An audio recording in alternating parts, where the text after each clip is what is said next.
The Leper King.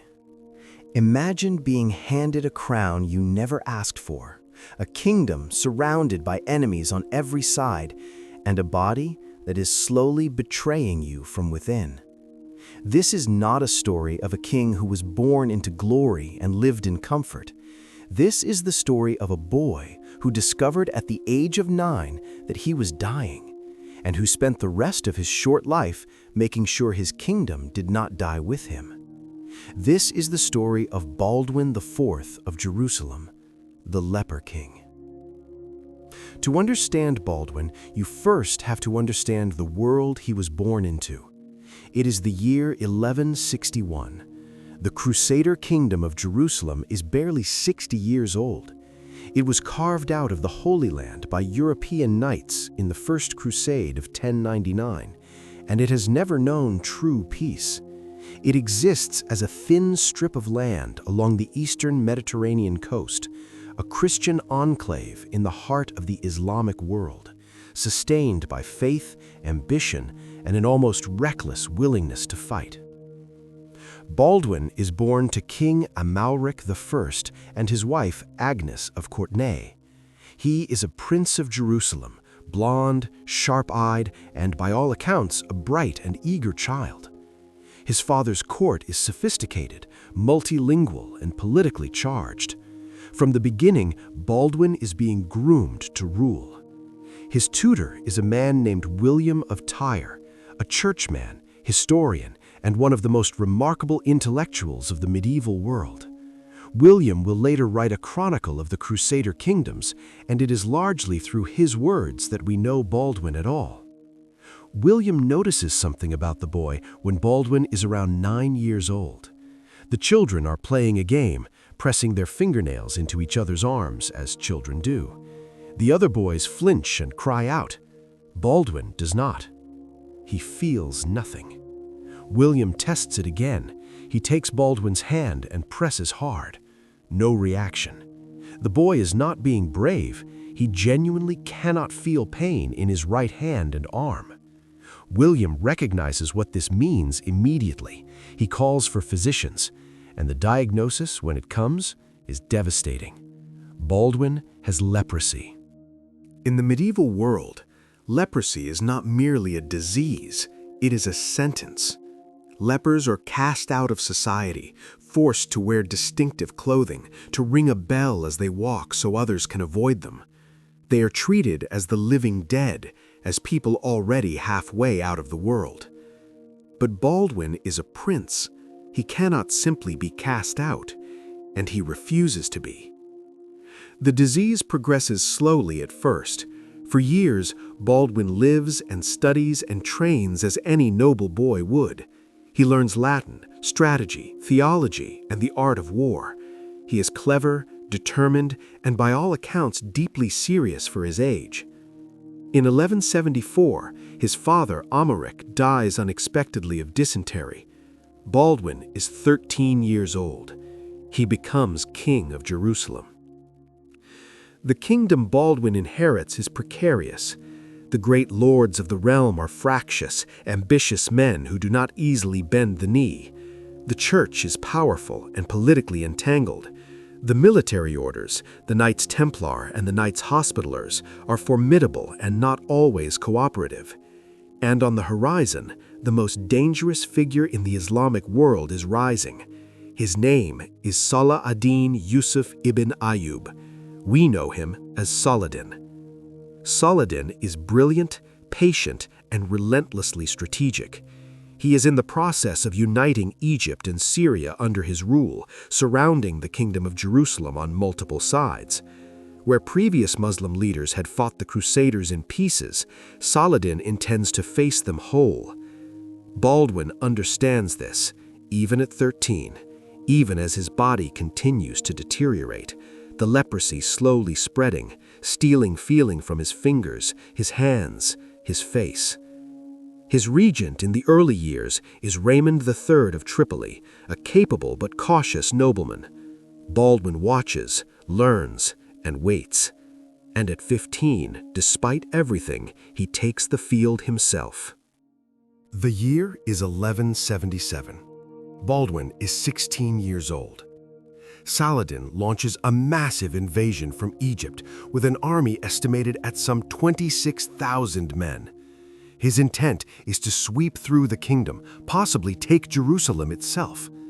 The situation appears hopeless. The main Crusader army is far away in the north, dealing with a separate threat. Baldwin has perhaps 400 knights and a few thousand infantry.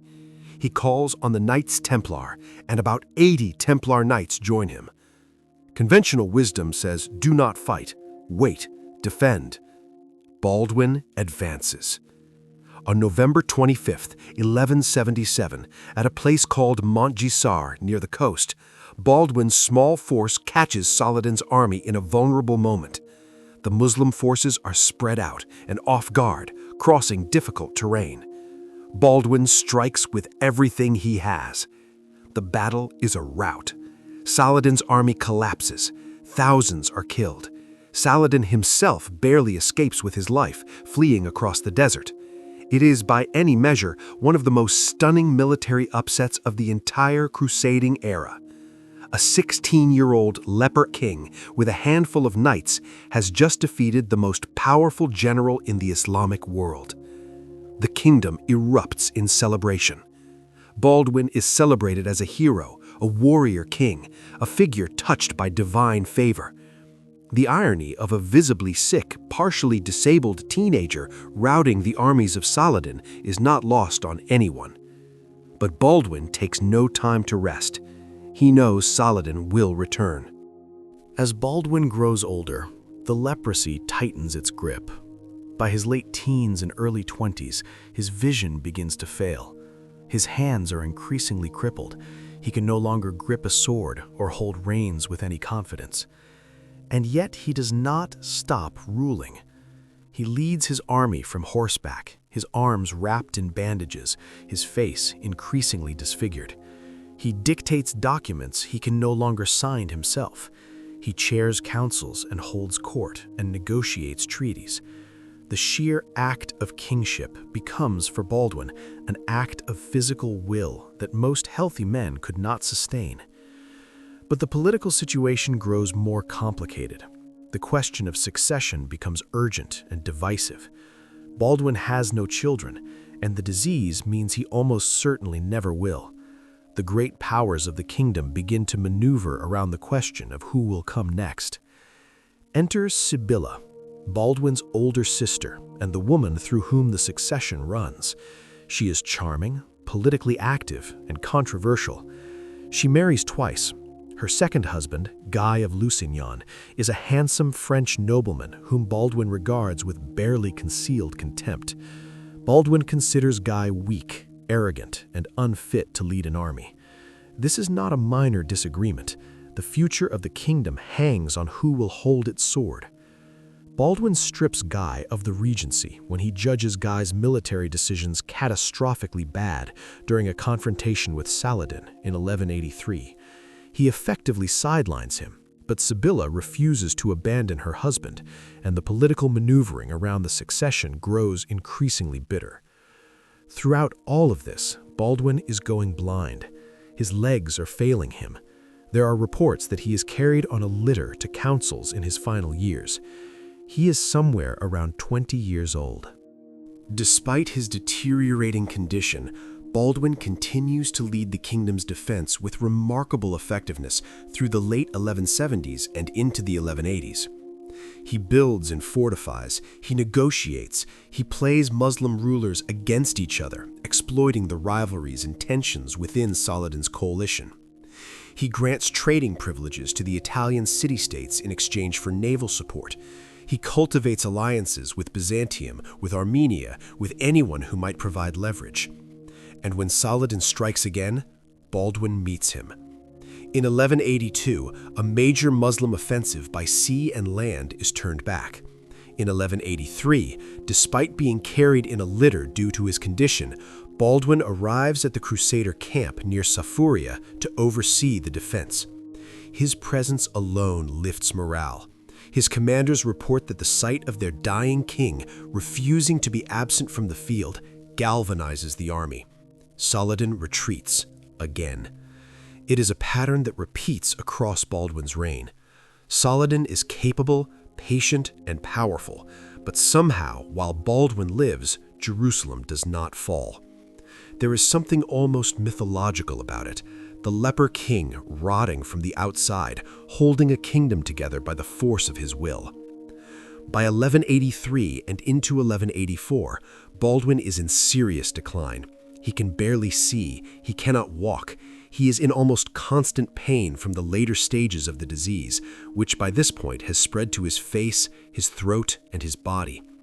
He attempts one last political maneuver. Understanding that he is dying and that Guy of Lusignan is not fit to inherit the kingdom, he arranges for Sibylla's young son from her first marriage, the boy who will briefly become Baldwin V, to be crowned co-king. This is meant to bypass Guy entirely. Baldwin essentially tries to use his last months of authority to protect his kingdom from what he sees as Guy's inevitable incompetence. He dies in the spring of 1185.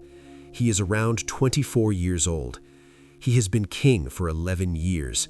He has won battles that should not have been winnable.